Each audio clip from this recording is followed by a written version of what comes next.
Shalom,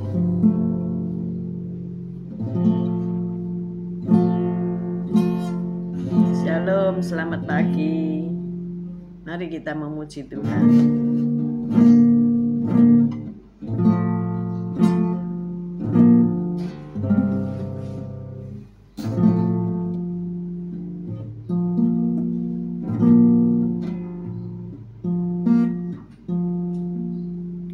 Bawa hidupku sekarang ke tempat kudus-Mu, Tuhan.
berikan aku Tuhan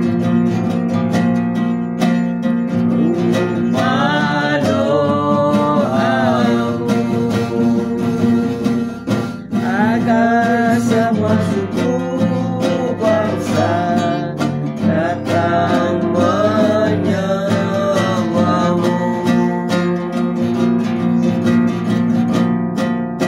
agar semua suku bangsa datang menyembahmu.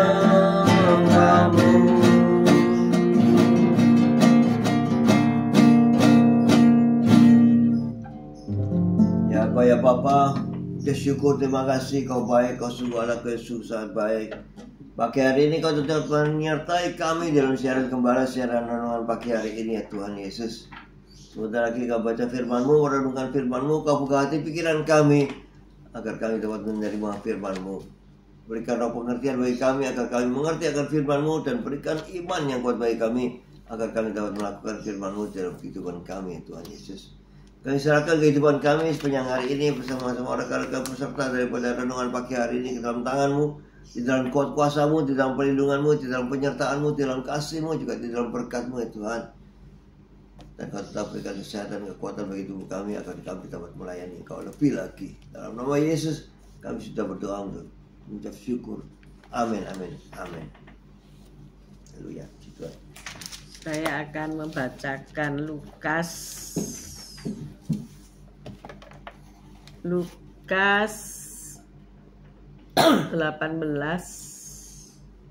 ayat 15 sampai 17. Lukas 18 ayat 15 sampai 17. Saya yang baca, nanti Pak Gem yang menerangkan ya. Lukas berapa Pak Gem? 18. Lukas 18 ayat 15 sampai 17. Ini tentang perikop Yesus memberkati anak-anak ya. Maka datanglah orang-orang membawa anak-anaknya yang kecil kepada Yesus supaya ia menjamah mereka. Melihat itu, murid-muridnya memarahi orang-orang itu. Tetapi Yesus memanggil mereka dan berkata, "Biarkanlah anak-anak itu datang kepadaku, dan jangan kamu menghalang-halangi mereka. Sebab orang-orang yang seperti itulah yang empunya kerajaan Allah. Aku berkata kepadamu, sesungguhnya barang siapa tidak menyambut kerajaan Allah seperti seorang anak kecil, ia tidak akan masuk ke dalamnya." Makasih sudah bergabung pagi-pagi. Good morning Pak Yusak, Bu Ineke,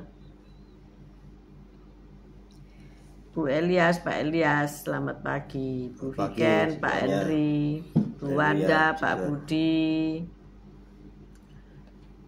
Bu Lena, Pak Yusak, TCMI, good morning.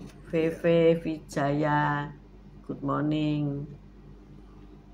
Pak Mei, Bu Ruli, good morning. Pak Bambang, Bu Vera, good morning. Saya melihat anak-anaknya Pak Bambang tahu-tahu sudah gadis-gadis yang cantik-cantik ya, luar biasa. Sudah 17-an. Oh, luar biasa. Bu Sepsi, Pak Anton, selamat pagi. Bu Foni, Pak Hartono, Yosinta, Bu Nurmala, Moana Miguel. Selamat pagi semua, Pak Martin, Bu Vivi yang sudah bergabung. Nah, mari kita dengerin Pak Gem membacakan santapan harian pagi hari ini ya. Ini ada suatu kisah ya.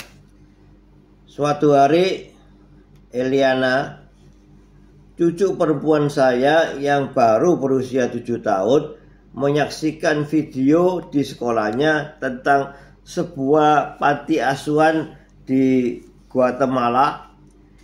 Ia lalu memberitahu ibunya, "Mah, kita harus pergi ke sana untuk membantu mereka." Ibunya menjawab bahwa mereka akan memikirkan hal tersebut ketika ia sudah lebih besar nanti. Ya, ini seorang anak yang dia melihat sebuah video lalu dia tergerak hatinya untuk pergi ke Guatemala, ke panti asuhan itu ya, dan ibunya menjanjikan ya nanti kita akan pergi ke sana. Eliana tidak pernah melupakan hal itu, dan benar saja ketika ia berusia 10 tahun, mereka sekeluarga akhirnya pergi untuk melayani di panti asuhan tersebut. Mereka kembali ke sana 2 tahun kemudian dengan mengajak beberapa keluarga lain dari sekolah Eliana. Ketika Eliana berusia 15 tahun, ia dan ayahnya sekali lagi pergi ke Guatemala untuk melayani di sana.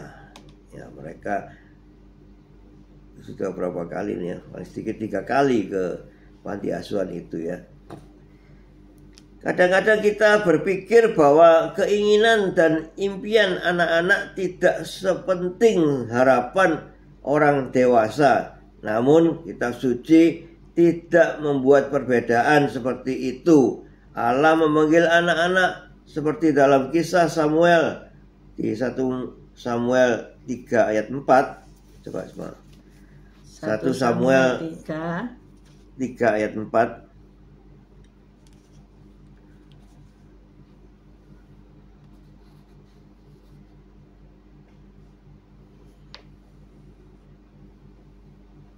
Satu Samuel 3 ayat 4.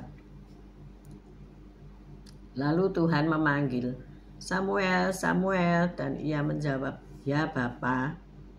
Haleluya, puji Tuhan ya. Waktu Samuel kecil ini dia bisa mendengarkan suara Tuhan waktu dia memanggil ya. Yesus menghormati iman anak-anak kecil. Ya, kita baca di Lukas 18. Oh, yang tadi kita baca ya. Kita baca ayat berapa? Ayat 16-17. Lukas 18. Kita baca lagi ya. Lukas 18 ayat 16-17.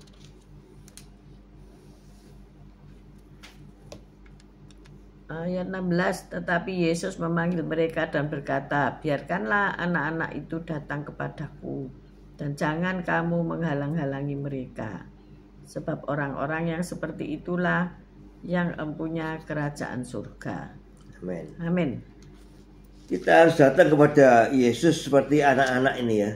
Anak-anak itu apa? Tidak memikirkan hal-hal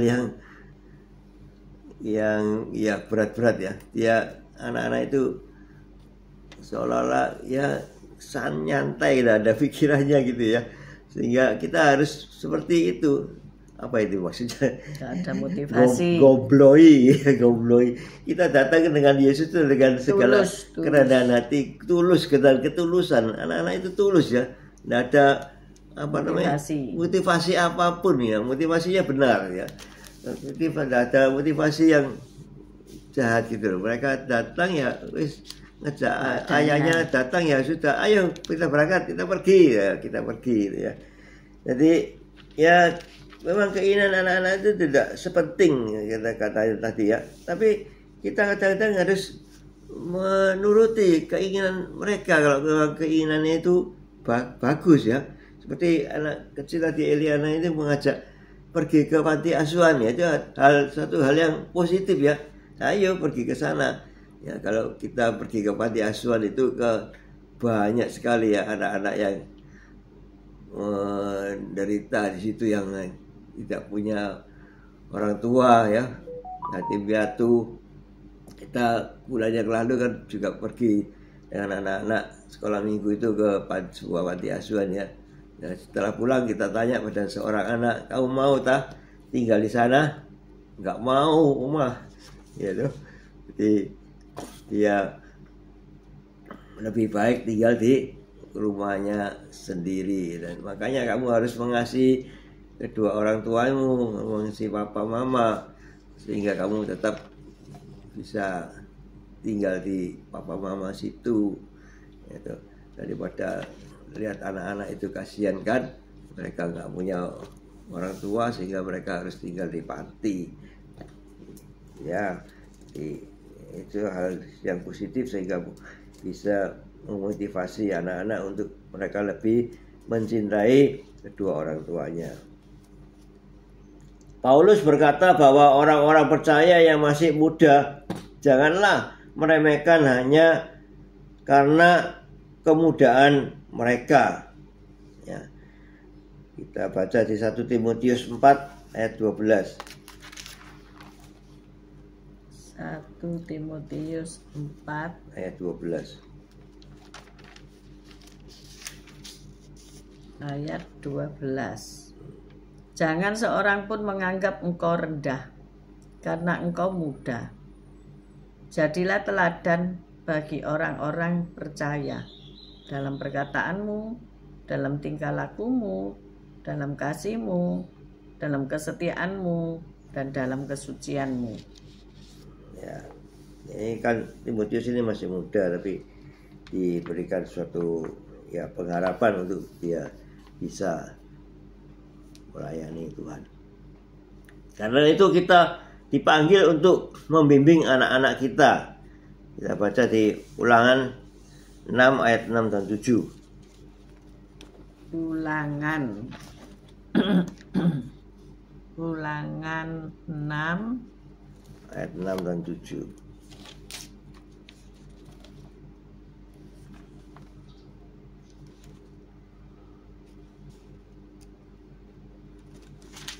Ulangan 6 ayat 6 dan 7. Apa yang kuperintahkan kepadamu pada hari ini, haruslah engkau perhatikan.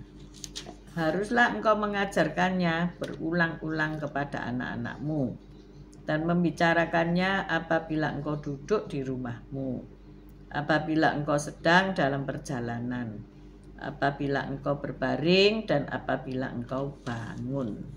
Ya, amin. Jadi kita harus membimbing anak-anak kita ya. Kalau kita sekarang susah ya membimbing anak-anak itu ya. Tapi kita harus tidak jemu-jemunya untuk tetap membimbing mereka. Jangan terus pembiaran ya. Biarkan saja mereka tidak bisa diatur. Tapi tidak boleh. Di firman ini tadi dikatakan kita harus tak jemu-jemunya terus mengajar mereka, membimbing mereka. Ya, tidak boleh kita putus asa untuk membimbing anak-anak kita itu. Kita juga baca di Amsal 22. Amsal 22 ayat 6. Amsal 22 ayat 6. Ayat 6.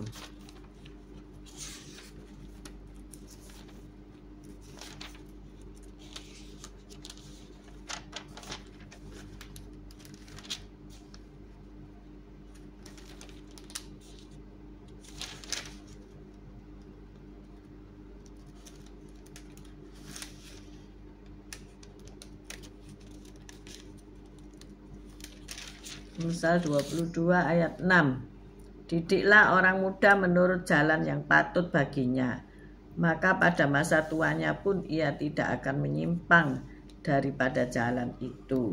Amin. Ya, jadi kita harus mendidik anak-anak itu sedini mungkin. Maka itu perlunya ada gereja anak, sekolah minggu. Ya, sedini mungkin mereka dikenalkan pada Tuhan Yesus. Ya, jadi mereka bisa di situ mengetahui hal-hal yang buruk, hal yang baik, dan mana yang boleh, mana yang tidak boleh.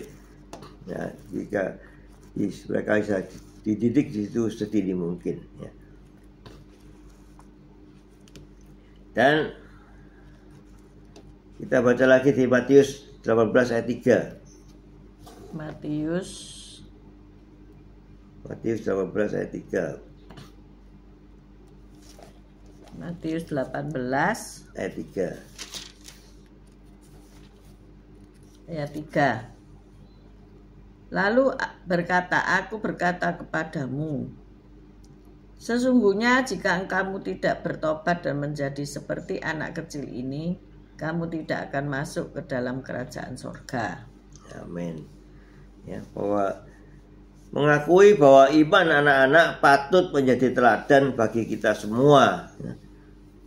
Imannya anak-anak ini ya betul harus kita akui ya bahwa mereka juga punya iman yang baik, sehingga kita harus meneladani iman anak-anak ini ya. Dan memahami bahwa menghalangi mereka adalah tindakan yang dilarang Kristus untuk kita lakukan ya. Jangan menghalangi anak-anak ini untuk mereka datang kepada Tuhan ya. Seperti yang kita baca di Lukas 18 ayat 15 tadi ya. Kita ulangi ya. Kita baca Lukas 18 ayat 15. Ini ayat terakhir. Lukas 18 ayat 15. Ayat 15.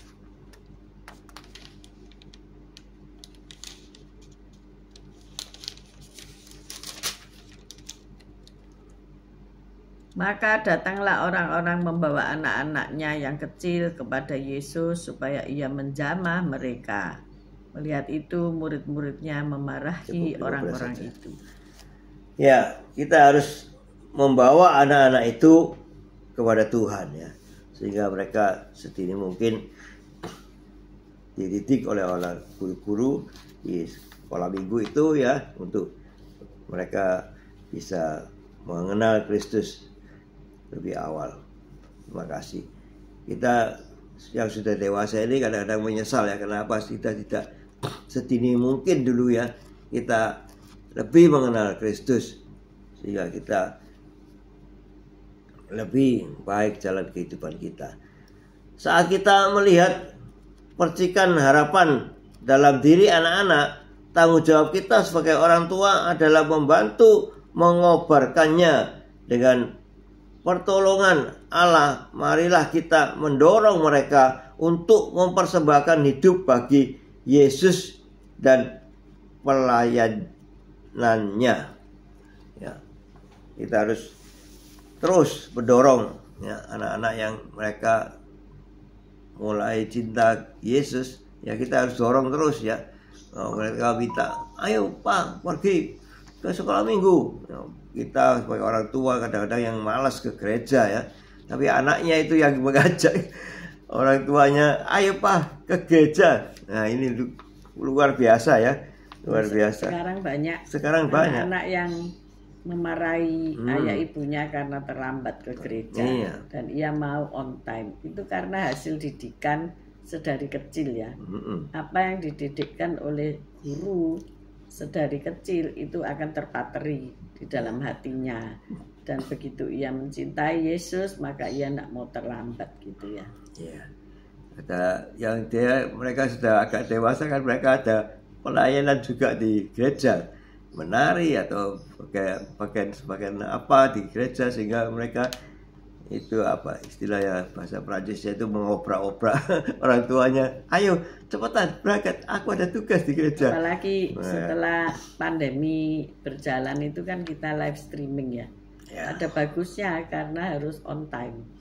Jadi mereka tanpa sekarang diomel-omeli oleh atasan mereka atau gembala mereka, maka mereka otomatis sudah hadir gitu ya. Amen. Nah, inilah bagaimana kita harus membawa anak-anak datang kepada Tuhan. Sebab kita tidak bisa menyertai mereka seumur hidup kita. Akan terjadi suatu saat anak-anak harus mengambil keputusannya sendiri tanpa didampingi orang tua. Kalau mereka itu dekat dengan Tuhan, kalau mereka itu kenal dengan Tuhan, maka mereka akan bercakap-cakap dengan Tuhan sendiri. Amin. Ya. Yang menjadi tugas kita hari ini ya, bagaimana Anda dapat mendorong anak-anak untuk percaya kepada Tuhan Yesus, dan bagaimana cara Anda menolong mereka bertumbuh di dalam iman. Bapak Surgawi, anak-anak dalam dunia kami membutuhkan Kristus. Ya. Ya, jadi tolonglah aku untuk mendorong mereka percaya kepada Kristus. Amin. Amin. Amin. Mari kita berdoa. Haleluya. Mengucap syukur Tuhan pagi ini untuk firman-Mu bahwa kami harus membawa anak-anak kami, cucu-cucu kami untuk dekat kepada Tuhan. Biar Tuhan menjamah mereka masing-masing. Jika ada anak kami, cucu kami yang sakit, Engkau yang menyembuhkan. Amin. Jika ada mereka yang perlu dibantu, misalnya autis, misalnya terlalu aktif, Tuhan tolonglah beri hikmat buat orang tuanya agar mereka memberikan hal-hal yang baik, makanan-makanan yang sehat, yang tidak memicu penyakit lebih lagi. Tuhan tolonglah mereka. Kami juga berdoa untuk orang tua yang kurang menghargai terhadap harapan dan cita-cita anak-anak. Tuhan tolong agar mereka betul-betul bisa bertobat dan mengenalkan anak-anak kepada Kristus, dan Tuhan supaya mereka tidak menghalang-halangi anak-anak itu datang kepada Kristus. Terima kasih untuk rekan-rekan yang setiap pagi bergabung, juga nanti siang, nanti malam yang tidak bisa saya sebut satu persatu. Terima kasih juga atas doa dan ucapan mereka kemarin pada ulang tahun saya yang ke-70. Memang tidak mudah untuk usia lansia-lansia seperti kami untuk tetap melayani Tuhan, untuk tetap aktif, membutuhkan effort yang luar biasa. Tetapi kami percaya bersama Yesus dan dukungan rekan-rekan sekalian, maka kami dapat melayani Tuhan lebih baik lagi dari hari ke sehari. Terima kasih untuk berkat Tuhan semuanya. Mari kita mengangkat kedua belah tangan kita. Haleluya. Tuhan memberkati engkau, Tuhan melindungi engkau, Tuhan menyinari engkau dengan wajahnya dan memberikan engkau kasih karunia. Tuhan menghadapkan wajahnya kepadamu dan memberikan engkau damai sejahtera. Terimalah berkat dari Allah Bapa, Putra, dan Roh Kudus, berkat kasih, sukacita, damai sejahtera mulai pagi hari ini sampai Maranatha. Tuhan Yesus datang untuk kedua kalinya, bahkan sampai selama-lamanya. Mari yang sudah menerima berkat Tuhan katakan bersama, amin, amin, amin. Haleluya. Tuhan. See you tomorrow guys. Sekarang kembali bekerja, kembali melayani Tuhan. Tuhan memberkati apa saja yang kau kerjakan berhasil dan beruntung. Amin. Haleluya. Amin. God bless you all. Thank you.